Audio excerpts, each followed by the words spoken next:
Si votre voisin crache sur le palier, que votre prof vous invite à sa fête d'anniversaire, ou encore que l'agent immobilier hurle parce que vous n'avez pas enlevé vos chaussures avant d'entrer, c'est que oui, vous vivez un choc culturel.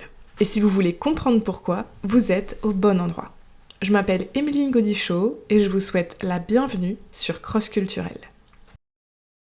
Les Chinois fêtent-ils le Nouvel An 2 fois ? Pour commencer l'année en douceur, je me suis dit que j'allais vous expliquer un petit peu la place que peut prendre le 1er janvier versus la fête du printemps en Chine.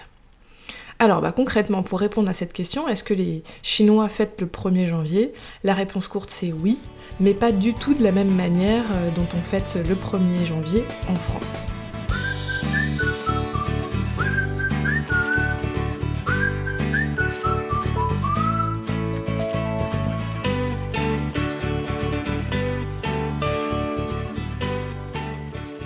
Entre 1644 et 1911, la Chine, souvenez-vous, elle était gouvernée par une dynastie mandchoue, et après sa chute, la République de Chine est proclamée en 1912.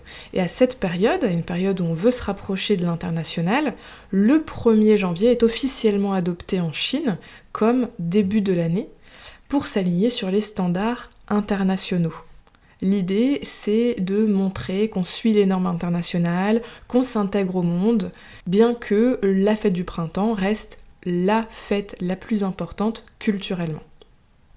Aujourd'hui, le 1er janvier en Chine, c'est un jour férié, mais ce n'est pas une date centrale dans la culture chinoise, si vous voulez.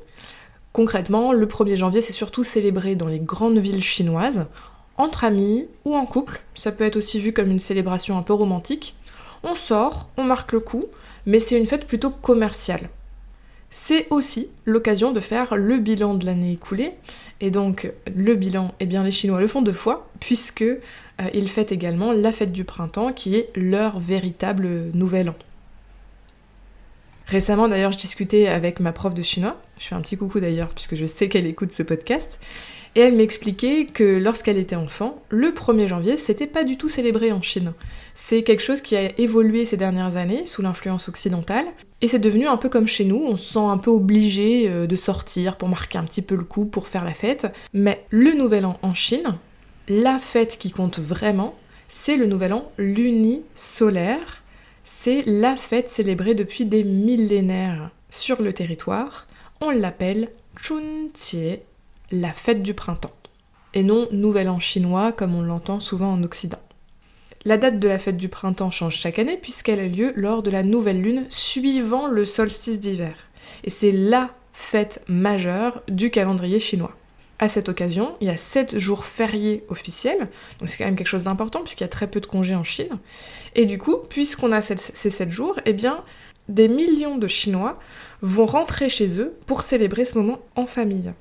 Et c'est la plus grande migration humaine annuelle au monde.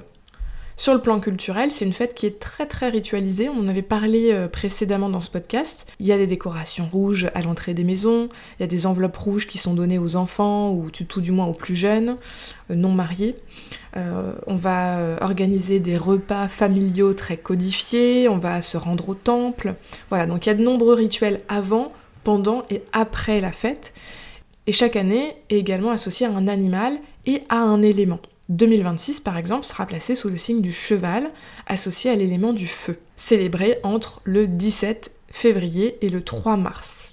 Donc voilà, pour faire simple, en Chine, le Nouvel An lunisolaire, aussi appelé fête du printemps, ça a à peu près la même importance que Noël chez nous en fait. C'est le moment où tout le monde se retrouve chez soi, en famille, et célèbre quelque chose de profondément culturel. C'est un peu l'occasion annuelle de passer du temps qualitatif en famille.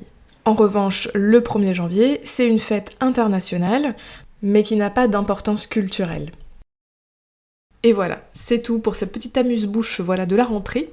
J'espère que ça vous a plu. Si c'est le cas, pensez à me mettre 5 étoiles sur votre plateforme de podcast préférée. Et moi, je vous dis à très vite sur Cross Culturel.